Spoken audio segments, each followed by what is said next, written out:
परमार्थ ज्यांना करायचा आहे किंवा मृत्यू ज्यांना गोड करायचा आहे त्याने जगताना गोड जगावं. काहींना जगता येत नाही म्हणून मरता सुद्धा येत नाही. शारीरिक पीडा मृत्यूच्या आधी असेल त्यात काही नवल नाही. देहिनोस्मिन यथा देहे कौमारम यौवनम जरा तथा देहांतर प्राप्ती धीरस्तत्र न मुह्यति. जे धीर पुरुष असतात या मृत्यूपर्यंत शरीराच्या अवस्था म्हणतात. काय त्या अवस्था आहे. रोगी बनणं सुद्धा शरीराची एक अवस्था आहे. तरुण बनणं सुद्धा एक शरीराची अवस्था आहे. प्रौढ बनणं हे शरीराची अवस्था आहे. आणि शेवटी मृत्यू सुद्धा एक अवस्था आहे. म्हणून यांना अवस्था म्हणतात. त्यांचा सिद्धांत पक्का असतो, मी मरणार नाही. मी तर कायम ते भजन गातो, मेरा सच्चित आनंद रो कोई कोई जाने,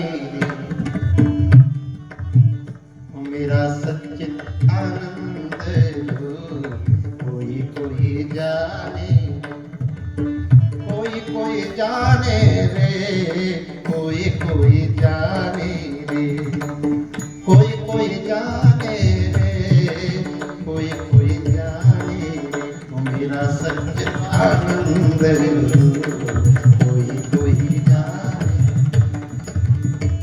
किती गोड आहे. द्वैत जगत का वो मैं दृष्टा, मनवानी का वो मैं दृष्टा, मेरा अजब निराला कोई कोई जाने, मेरा सच्चिदानंद कोई कोई जाने. तीन देह से मैं हूँ न्यारा, पंचकोश से मैं हूँ न्यारा, मैं हूँ ब्रह्म स्वरूप कोई कोई जाने, मेरा सच्चिदानंद. इसलिए वो ब्रह्मानंद स्वामी किती गोड बोलतायत. उठो उठो निज रूप पहचान, ब्रह्म जीव में भेद न मानो, मैं वो साक्षी स्वरूप कोई कोई जाने, मेरा सच्चित आनंद. किती गोड आहे. म्हणून महापुरुष मृत्यू आणि जरा या अवस्थांना अवस्था म्हणतात. म्हणून पंडित अण्णांची पंडित आप्पांची अवस्था आजारपणाची असेल, डोळ्यांना दिसत नसेल. मला चित्राकार असल्याने बोलल्यात की एका वर्षापासून 2-1 वर्षापासून दिसतही नव्हतं आणि थोडीशी शारीरिक अवस्था थोडी जास्तच जर्जर झालेली होती. पण ती अवस्था, त्या अवस्थेत आपल्या जवळच्यांचा खरा परिचय. पैशासाठी जवळ असलेली माणसं अनेक असतात, पण पैशाचा विचार न करता केवळ सेवाभावी भाव ज्यांच्या अंतःकरणात असतो ते जवळचे माणसं तेव्हा खऱ्या परिचयाचे कारण ठरतात. नाहीतर बरेचसे लोक असे आहेत त्यांचा केवळ परिचय अर्थ आहे, पण त्यांच्या जीवनाला अर्थ नाही. अर्थासाठी जीवनात कोणीतरी अर्थ देत असेल आपल्याला तर ते विशेष जीवन नाहीये. पण आपल्याकडे अर्थ नसताना सुद्धा आपल्या जीवनाचा अर्थ समाजापुढे समजावून सांगत असतील ते अर्थपूर्ण जीवन आहे. आणि म्हणून पंडित अण्णांच्या पंडित आप्पांच्या धर्मपत्नीला सलाम आहे. त्यांच्या खुर्चीवर बसलेल्या आहेत ना, त्या मला वाटतात त्यांच्या धर्मपत्नी आहेत आणि त्यांनी पतिव्रता धर्माचं खरं पालन केलेलं आहे. त्यांनी ठरवलेलं सुद्धा असेल की माझ्या पतीचा अंत्यविधी झाल्यानंतर मी बघेन. आणि म्हणून जीवनात हा परिचय करून देण्यासाठी अशी गती असते, स्थिती असते. माणसाचा स्वभाव वर्णन केलं जातं. मी आता पुन्हा त्या मुद्द्यावर येणार नाहीये, पण काही लोक माळकरी जरी नसले तरी लोकांना प्रिय वाटतात. का? त्यामागचं कारण स्वभाव. मी काही बोलणार नाही तसं संजू साहेबांना की तुम्ही माळकरी होऊ नका, बोलणार नाही तसं. परंतु यदा कदाचित काही लोकांचा व्यवहारच इतका गोड असतो. तुमचे लहान बंधू कुठे गेले ते युवराज भाई, तुम्ही आमच्यात येऊ शकतात असं मला वाटून राहिलं.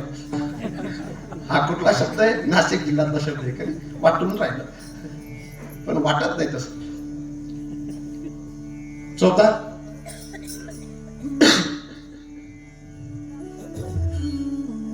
काही लोकांच्या व्यवहाराने ते त्यांचा खरा परिचय करून देतात. आज किती वाजेपर्यंत कीर्तन ऐकणार तुम्ही? 2 तास ना? 2 वाजेपर्यंत. वा वा, तुम नाव खरा परिचय.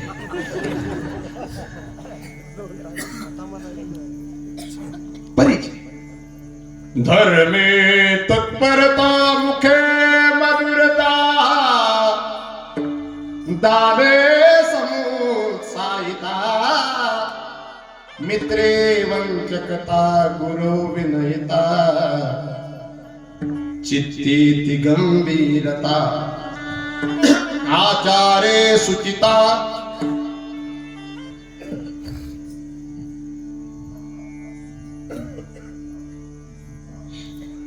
गुरु विनयता, शास्त्रे विज्ञानिता, रूपे सुंदरता, हरौ भजनिता, सत्सेव संदृश्यती. या चांगल्या लोकांचा हा परिचय बरं का. महेंद्र पर्वतावर परशुरामजी महाराज राहत होते बरं. त्यामुळे आता महेंद्र हे नाव मी घेणार नाही जास्त. ते मही म्हणजे पृथ्वी आणि महीचे राजा, त्यांचं नाव काय? तुमच्याकडे पाहतोय बरं मी, टेन्शन मध्ये दिसताय तुम्ही, थोडस डिप्रेशन मध्ये नाहीत ना काही? चांगल्या व्यक्तीचा परिचय किती गोड. गुन्हे रसिकता हा त्यांचा परिचय. काही लोक माडकरी तरी नसतात, परंतु त्यांना गुणाविषयी असे ग्राह्यता असते, घेतात ते. काही लोक दोषात गुण पाहतात, हा त्यांचा चांगला परिचय. काही लोक गुणात दोष पाहतात, हा त्यांचा नालायक परिचय. सत्सेव संदृश्यते, चांगल्याच गोष्टी स्वीकारतात. हरव भजनिता, हरीचं भजन करतात. गुरु विनयता, गुरूंच्या विषयी विनम्र असतात. आचार्य सुचिता, आचार्यांची पूजा करत असताना अजिबात मनात कोणत्या प्रकारचा कपट भाव ठेवत नाही. आणि शास्त्राविषयी विज्ञान म्हणजे नुसतं वाचन नाही करत, ते त्याच्यातनं काहीतरी नवीन शोध घेत असतात. हा चांगल्या लोकांचा परिचय. भूतानाम प्राणिनाम श्रेष्ठा, प्राणिनाम बुद्धिजीविना, बुद्धिमत्सु नरा श्रेष्ठा, नरेशु ब्रह्मवादिना, ब्राह्मणे श्रेष्ठ कर्तोषु ब्रह्मवादिना. हे सर्व चांगल्या लोकांचा परिचय. मनुष्य मात्र केवळ शरीराने असतं हे विशेष नाही, त्याच्यामध्ये चांगल्या दिव्यता असतं, हे मनुष्याचं खरं लक्षण आहे. आणि असे मनुष्य जे ते एक निवडक असतात आणि त्यांच्यासाठी ईश्वराचं आणि जगाचं सुद्धा काहीतरी विशेष असतं. विठ्ठला विठ्ठला.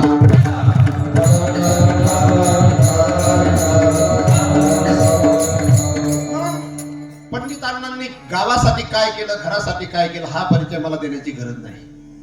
पण साधूचा मृत्यू आणि शिवराचं रणांगण, रणांगणावर शिव ओळखला जातो. घरात गप्पा मारणारे भरपूर असतात, मी हे करेन, मी ते करेन. बायकांपुढे गप्पा मारणारे लाख असतील, पण रणांगणावर गेल्यानंतर ती एक भाषा असते, ती परिभाषा. तारों के तेज में चांद छुपे नहीं, सूरज छुपे नहीं, बादल छायो, रीढ़ पड़े क्षत्रिय छुपे नहीं, दाता छुपे नहीं, मागना. तेव्हा त्याचं खरं धैर्य दिसतो. नाहीतर मग ते पाठीत वार घेऊन येतो की मी 4 लोक मारून आलो, तू पाठीवर वार. जुन्या काळातल्या राजपूत स्त्रिया महाराज जर पाठीवर नवऱ्याचा वार असला की ते मेणातली तलवार करायचे, नवराचा छेदछेद करायच्या. अशा पडकुट्याच्या सोबत संसार करण्यापेक्षा विधवा राहिलेले बरोबर. झोपलेत का तुम्ही? छान ऐकताय, वा वा, विचार करून ऐकताय. म्हणून काही लोकांकडे केवळ मनुष्य शरीर आहे, पण मनुष्यता नाहीये. मनुष्य शरीर असतं वेगळे आणि मनुष्यता असतं वेगळे. मनुष्यता एक जात आहे बरं का, आणि मनुष्य एक शरीर. जात म्हणजे काहीतरी विशेषता असला तर मनुष्य, नाहीतर काही लोकांकडे शरीर मनुष्याचे, कृती कुत्र्याची, कृती पशुची. पशुची कृती असलेली माणसं, दिसायला जरी माणसं असले तरी देखील ते पशुच आहेत. हा किती गोड आहे बरं का.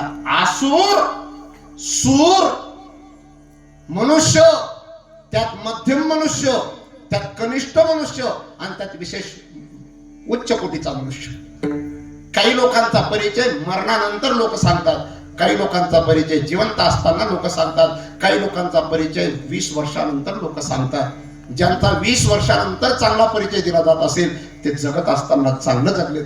जे जिवंत असताना ज्यांचा परिचय थोडक्यात दिला जात असेल ते जिवंत असताना लोकांना त्रास देत असतील असं समजा. पण ज्यांचा परिचय हा यावत चंद्र दिवाकरोपर्यंत राहतो तो संतांचा परिचय, तो विशेष पुरुषांचा परिचय. विठ्ठला विठ्ठला.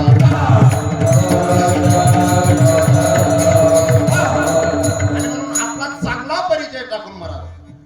मी गेलो ना 10 वर्षानंतर, 8 वर्षानंतर, 20 वर्षानंतर किंवा 2-3 दिवसानंतर काय सांगता येतं, गेलो ना तर त्या गावचे लोक एवढं तरी बोलतील की जनार्दन महाराज आजारी असताना सुद्धा कीर्तनाला आले होते. दुसऱ्याला काय सांगले रे पैसा कोणता हा बापे होईल म्हणून. नालायक लोकांना कधीही आपल्या चांगल्या गोष्टी स्वीकारायला आवडत नाही. म्हणून नालायक लोकांच्याकडून आपण चांगलं ठरवून घेण्याचा कधी प्रयत्न करू नये. मी काय सांगत असतो, जो आपल्यावर प्रेम करतो ना त्याला आपला परिचय देण्याची गरज नाही, आणि जो आपला विरोध करतो ना त्यालाही आपला परिचय देण्याची गरज नाही. कारण जो आपल्यावर प्रेम करतो त्याला आपला डाटा पूर्ण माहिती असतो, आणि जो आपला विरोध करतो त्याला आपण तिसऱ्या व्यक्तीच्या द्वारा कितीही चांगला डाटा देण्याचा प्रयत्न केला तरी तो काही ना काही कमी शोधल्याशिवाय. बरं झालं प्रवीण राजपूत तुमचे मेवणे पत्नीचे भाऊ काय का असे ना त्या गावाला सरपंच आहेत, पण आज पहिली जाऊ म्हणून समोर बठीर आहेत. तुमच्या ते जड जावं नाही, मी जड नाही जावं ना कीर्तन ऐकायला. कारण राजकीय क्षेत्रातल्या मंडळीला कीर्तन ऐकायला खूप जड जात होतं याच गावात, पण आता राजकीय क्षेत्रातलीच मंडळी कीर्तन ऐकायला बसते. खूप चांगलं वाटतं. राजकारण जेव्हा परमार्थात येतं पण ते राजकारणाचं काळरूप नाही, चांगलं पांढरं रूप घेऊन जेव्हा राजकारण येतं ना तेव्हा परमार्थ सुद्धा सुंदर दिसतो. पण परमार्थात काळं राजकारण आलं की परमार्थ सुद्धा कलंकित झाल्याशिवाय राहत नाही. विठ्ठला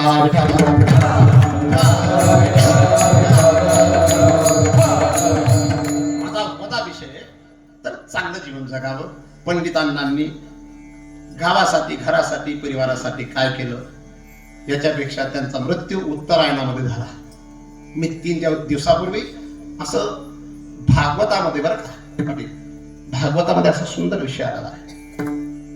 परमाणु कालापासून तर आयनापर्यंत, दक्षिणायन उत्तरायण असेल इथपर्यंत सुंदर विषय आलेला आहे. खूप सुंदर त्रुटी, वेद, क्षण, लव, निमिष असे नाव आलेले, आणि शेवटी बरोबर 100 त्रुटीचा 1 क्षण असे सुंदर सुंदर विषय आलेले आहेत. पण तो आता मला याच्यावर इथं मांडायचा नाही. तर आयुष्य हे जातंय, आपण त्याविषयी कधी चिंतन करत नाही. म्हणून माणसाने माणसांसोबत राहत असताना माणसासारखी कृती करावी, आणि माणसांना प्रिय असलेली कृती करावी, आणि माणसांमध्ये असताना माणसासारखं वागून माणसातला देव माणूस बनून जायचं. विठ्ठला हा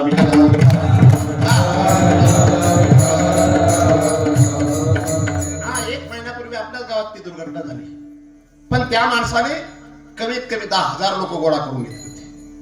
न निमंत्रण देता त्या माणसाने 10,000 लोक बोलून घेतले. नातेवाईक तर रडत असतील, पण जे नातेवाईक नसतील ते सुद्धा रडत होते. त्या माणसाने फक्त काय ठेवलं, चेहऱ्यावर हास्य ठेवलं. काय ठेवलं, त्या माणसाने वाणीमध्ये गोडवा ठेवला. काय ठेवलं, जो जसा असेल त्याच्यासोबत प्रामाणिकपणे किंवा त्याला जसा आवडत असेल तसा वागून पुढे निघून गेला. त्या व्यक्तीचं नाव घेऊन मी अजून पुन्हा तुमच्या मनातल्या त्या स्मृती जागा करणार आहे असं नाही, पण त्या व्यक्तीचं नाव आल्याशिवाय तोंडात पुढे जावंच वाटत नाही. तो माणूस माळकरी जरी नसेल पण त्या माणसाने माळकऱ्यांना सुद्धा रडवलं असेल आणि बिनमाळकऱ्यांना सुद्धा रडवलं असेल. म्हणून हेच जगणं असावं. हम रहे न मोहब्बत रहेगी, दास्ता अपनी दुनिया कहेगी, नाम रह जाएगा आदमी का क्या भरोसा, क्या भरोसा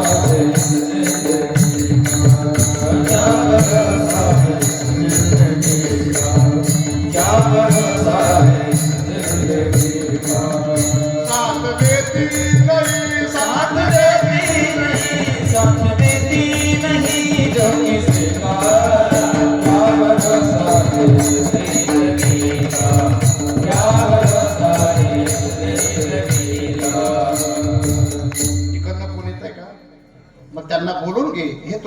माझ्याकडे नको पात्र.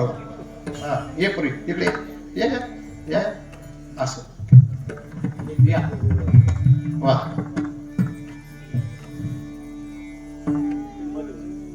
मध्ये काही असो आपल्या गावाचं एक हे वैभव आहे. 11 वाजेपर्यंत लोक येतात. किती वाजेपर्यंत मला असंच आवडतं केव्हाही आपण या.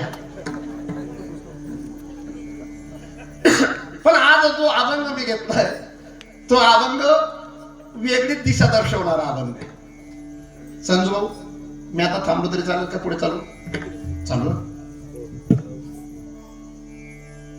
मायबापाला किती मोठं स्थान आहे महाराज देशामध्ये.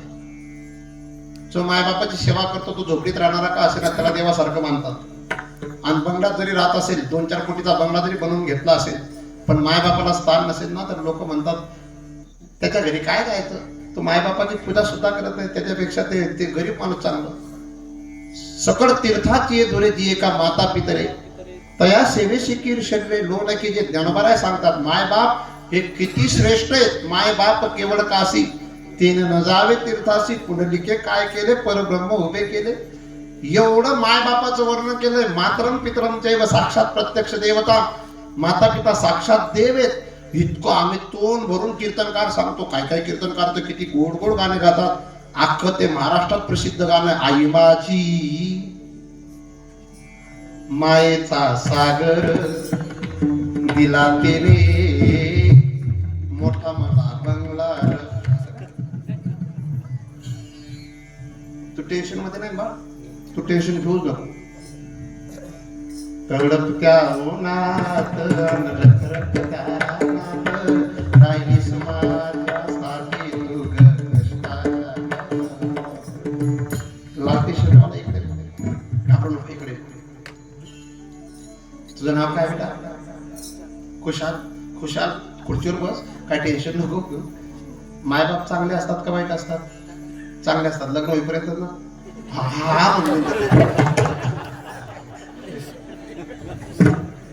आणि खरंय बहुतांश 100% पैकी 90% लोकांना तसंच असतं. तुमचं नाव काय अण्णा? मग तुमचं नाव? कछवा भाऊसाहेब. भाऊसाहेब लग्नाच्या आधी मायबाप किती गोड वाटतात लोकांना. लग्न झाल्यावर थोडस टेन्शन येऊनच जातं ना. सांगते तुम्हा वेगळे का, सांगते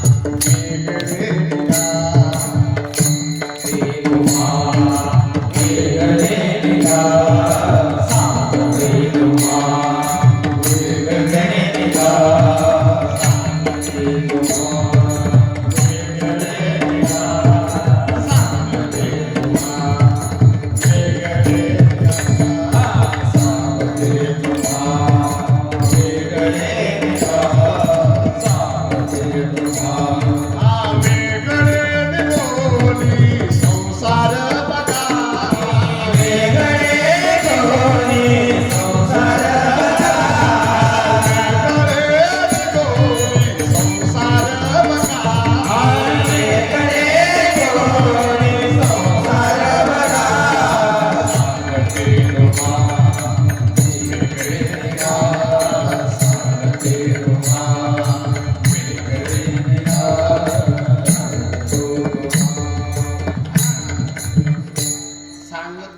पत्नीची भाषा आहे ती, म्हणून त्यांना बोलायला लावतो तुम्ही. कोणाला? ज्ञानेश्वर महाराजांना. सांगते तुम्हा आणि वेगळे निघा, सांगते तुम्हा इथे येतं मग ते वेगळे निघा आणि संसार बघा, सांगते. पत्नी इथे माय बाप किती विशेष मानले गेलेले, किती मोठे मानले गेलेले. देवापेक्षाही श्रेष्ठ स्थान माय बापाला आहे. कोणाला? बायको सांगत असेल तिचा तो धर्म आहे. तुमची भावजाई तुमच्या माता पितांपासून वेगळं निघणार असतात, तिच्या पती समोर तुमच्या समोर हट्ट करत असेल तो तिचा एक वैयक्तिक स्वभाव समजावा. पण नामदेवराय एवढे मोठे पोहोचलेले महात्मा नामदेवा हाती दूध प्याला, नामदेवा हाती दूध प्याला, नामदेवा हाती दूध प्याला, ऐशी पुत्रा मुखे बोलले, ओटी पुत्रा मुखे बोलले, मानोय हा समान महिमा सकाय, हा समान महिमा दैवते हाती साबुती देवी, दैवते हाती दाखवते देवी, दैवते हाती दाखवते देवी. दूध प्याला काय नैवेद्य घेतला का नाही? नामदेव रायांचा अधिकार फार मोठा आहे. आपण काकड्याला काय म्हणतो ना, दूध पियोजी, दूध पियोजी, पियोजी गोविंद लाला,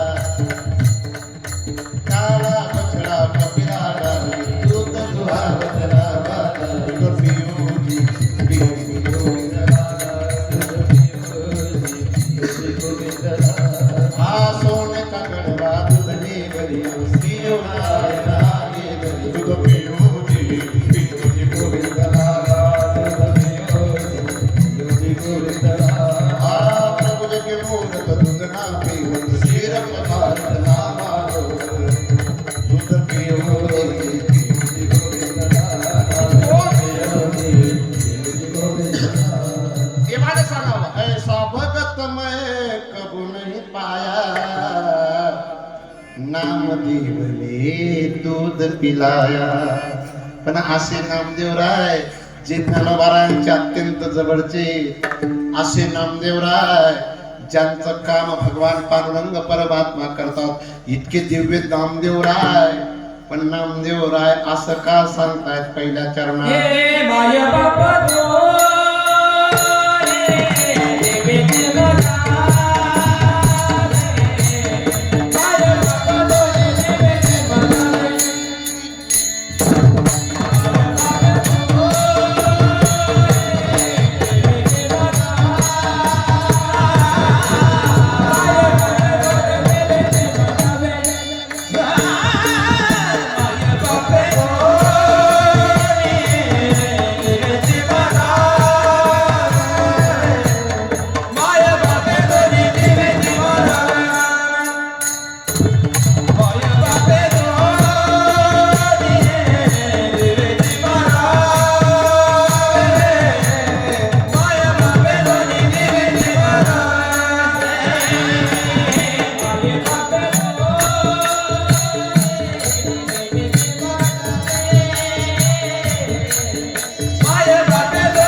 पटण्यासारखं नाही. काय वाटत युवराज महाराज, तुम्हाला पटेल काय? मायबाप मारून टाकवेतच. सरपंच, जायखेड्याच्या आजूबाजूचं गाव कोणतं? तुमचं गाव? जयपूर. वाटेल चांगलंय काय? उलट सरकार मायबापाला जर कोणी त्रास देत असेल तर त्याला तुरुंगात टाकायचा निर्देश आदेश देते. कोण? कोमल दादा. चांगलं का मायबापाला मारायचं? आणि ते अजून कसं मेलेल्यांना मारायचं असं नाही, जीवेची.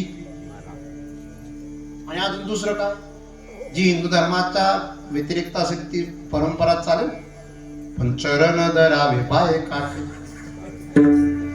पाय पडू. खरं सांगा, सटण्या आबाना पाय पडाशात का तुम्ही? का सपन्या आबाले पाय पडायला लावशाल कारण त्याशीच मला वाबंग लेवायला लायची खरं सांगा सुनंदाबाई नवऱ्याचा पाय पडायला पाहिजे का नवऱ्याने बायकोचा पाय पडायला पाहिजे दोघांनी एकमेकाचा पडायला पाहिजे काय बापरे मला भट्टा ऐकू पण मी दुसरं बोलत काय वाटतं कोमल दादा अक्काने तुम्हाला पाय पडायला पाहिजे तुम्ही अक्काना पडायला पाहिजे तुमने मन जाऊन वट्टावर आज पहिली दाव पडून मनाची इज्जत चालायची तसं काय टेन्शन नाही चांगलं काय संजू साहेब तुम्ही असा कधी प्रयोग करून पाहिला आहे का करायला पाहिजे का पण काही काही लोक खरंच पडतात बरं कारण ती सांगत मी भांडा काढसू म्हणजे काढसू आणि कांदी माली नारळ निघणं लोक त्याच्या वेळेला जाऊ दरवाजा बंद करी तिला ठोकी पण तू ठोकत नाही पाय पडत नको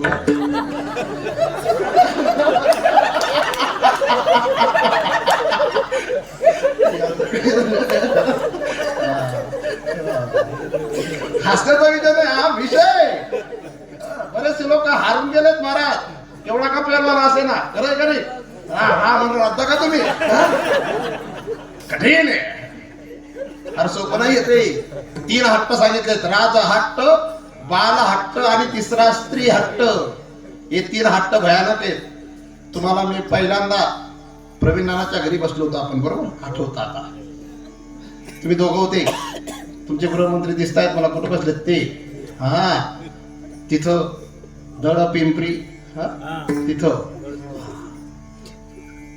चांगलं आहे का यांनी तुमचा पाया पडावा हे चांगलं आहे का नाही आणि पडू देणार का आणि जी बाई पडू दी ती बाई आहे का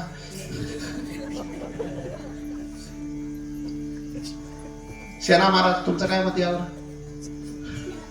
पण बऱ्याचशा लोकांचं तिथं चाललं नाही म्हणून घरात 2 भाग पडलेत काही लोक फार सांगतात मी काय बोलतो ते गावना पाटील लेगाव बी आहे आणि घरणी बाई आहे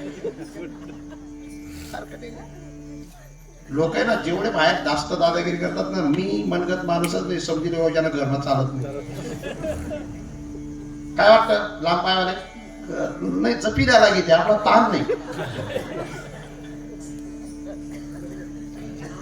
माय बापाला मारणं आणि तो परमार्थ माय बापाला मारणारा माणूस खरा परमार्थ करतोय असं नामदेवरायांना सांगायचंय माय बाप तर देवापेक्षा श्रेष्ठ आहेत ज्याने माय बापाची सेवा केली त्याने देवाची नाही जरी सेवा केली तरी देव त्याच्याकडे आल्याशिवाय राहत नाही हे पुंडलिकांचं उदाहरण आहे काय केलं निर्वाणामध्ये तिथं काय पांडुरंग परमात्मा नव्हते त्यांचे माय बाप थकलेत आणि तिथंच त्यांनी सांगितलं आता इथून पुढे आमच्याकडून चालणं होत नाही ते फार सुंदर भजन म्हणायचे तमाशामध्ये म्हणायचे ना आई बापाच्या गळ्याला दोरी बायकोला खानावरी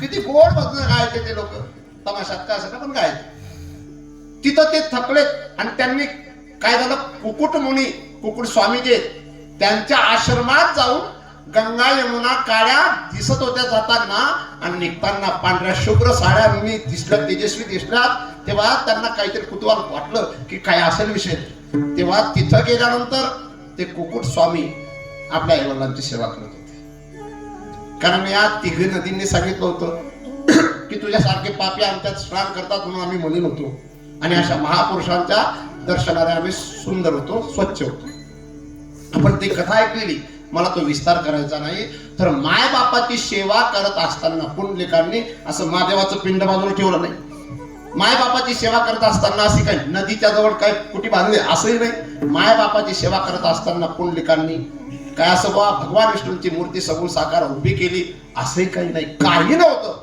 पण माय बाबाच्या सेवेमुळे पुंडलिकांच्या साठी भगवान आलेत खरं की नाही एवढं आपण वर्णन ऐकलेलं आहे आणि इकडे पुंडलिकांपासून वारकरी संप्रदायाची सुरुवात झालेली आणि त्या वारकरी संप्रदायाला आकार देण्याचं काम ज्ञानोबाराय नामदेवरायांनी केलेलं आहे आणि त्याच ज्ञानोबारायांच्या समकालीन असलेले नामदेवराय जे पृथ्वी तळावर 80 वर्ष राहिले आणि जे भक्त प्रल्हादांचा अवतार मानले जातात जे अंगदांचा अवतार मानले जातात, जे ध्रुवबाणांचा अवतार मानले जातात आणि त्यांचाच दुसरा अवतार तुकोबा आहे, अशी ती परंपरा असलेली अवतार परंपरा, त्यातले नामदेवराय. आणि ते नामदेवराय असं का बोलतात? माय बाप दोन्ही जीवेची मारावी, चरण धरावी. चांगले काय सुंदर ऐकतात आज कीर्तन. मी किती आजारी असलो तरी माझ्यावर प्रेम तुम्ही करतात. मला वाटतं मला वाटे लावायलाही येणार. चरण धरावे, याला कोड म्हणतात बरं का. हे कोडे, हा आम्ही कोड सांगतो, वाकडं तिकडं आलं काय, हेच कोड आहे. त्याच्यात उत्तर वाकडं तिकडं आलं काय. मी एकदा बोलतो ना, अख्खं घर सामसून दल्ली करे टामटूम, याला कोड म्हणतात. दल्ली म्हणजे मातनी, खरे घरी ते टामटूम करणार रातभर, खरे घरी सोपय घरी किती उत्तर, याला कोड म्हणतात.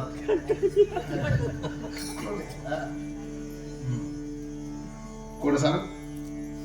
बारान पुढे काय, बारान पुढे काय, 13 नाही, नाक, त्याला कोड म्हणतात.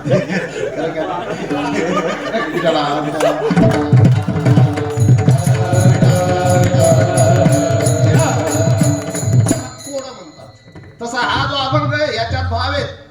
माय बाप दोन्ही जीवेची मारावी. या अभंगातले मायबाप दुसरे आहेत, या अभंगातले मायबाप. आणि खरं सांगतो मी, परमार्थ करायचा नुसती माळा टाकणे म्हणजे परमार्थ नाही. परमार्थ म्हणजे नुसती वारी केली म्हणजे परमार्थ नाही. परमार्थ म्हणजे 2 अभंग गायला लागलो म्हणजे परमार्थ नाही. परमार्थ म्हणजे हे मारले पाहिजे.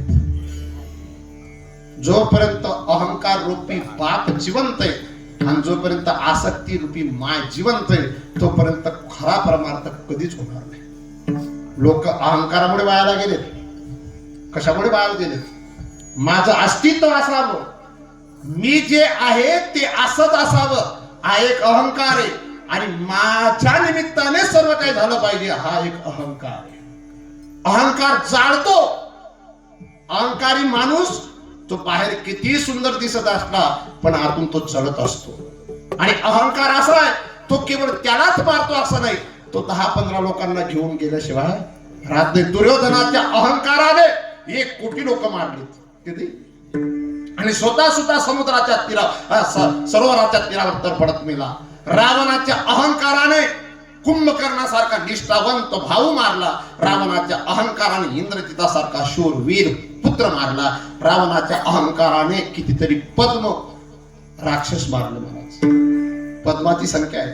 अख्ख्या राक्षस समुदायाचा नाश जर झाला असेल रावणाच्या अहंकारामुळे, दुर्योधनाच्या अहंकारामुळे, भारतवर्षातील जम्बू द्वीपातले, अजनाब खंडातले सर्व वीर पुरुष मारले गेलेत. द्रोणंच, भीष्मंच, जयद्रथंच, कर्णंच, तथा ज्ञान वियोध वीरान. हे काय सामान्य होता होते का? एकेकाचे बनो व्यापारे, हे विश्वती होय संवारे. एवढी ताकद असलेले ते होते. पण महाराज 18 दिवसामध्ये 1 कोटी लोक मारले गेले. कशामुळे? फक्त गावाचं विभाजन सुद्धा अहंकारच करतो, घराचं विभाजन सुद्धा अहंकारच करतो, समाजाचं विभाजन सुद्धा अहंकारच करतो. जो अहंकाराला खत पाणी घालतो ना महाराज, तो माणूस स्वतः तर नुकसान करतोच पण दुसऱ्याचंही नुकसान केल्याशिवाय राहत नाही. आणि माणसं परमार्थाचा नुसता कपडा घालतात. परमार्थाचा कपडा घालणं सोपं आहे, पण अहंकाराला बाजूला करणं सोपं नाहीये. ज्या दिवशी अहंकार जातो त्या दिवशी खरा देवाचं दर्शन होतं. अहंकार गेला तुका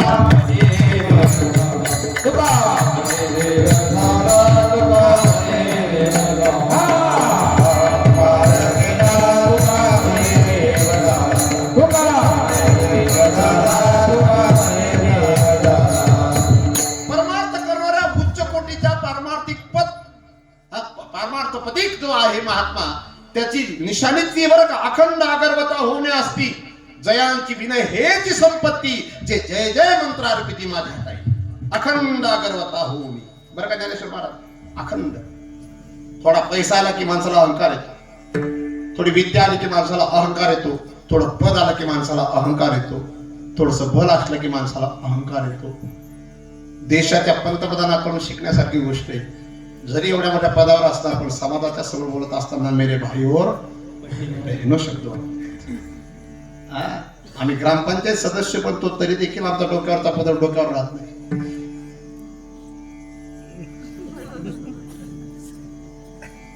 अहंकार भयानक बरं का. काय सुंदर साऊंड सिस्टीम, किती सुंदर ऑपरेटिंग करते बा. जरी कमी सामान असला तरी भारी खरंच बरं.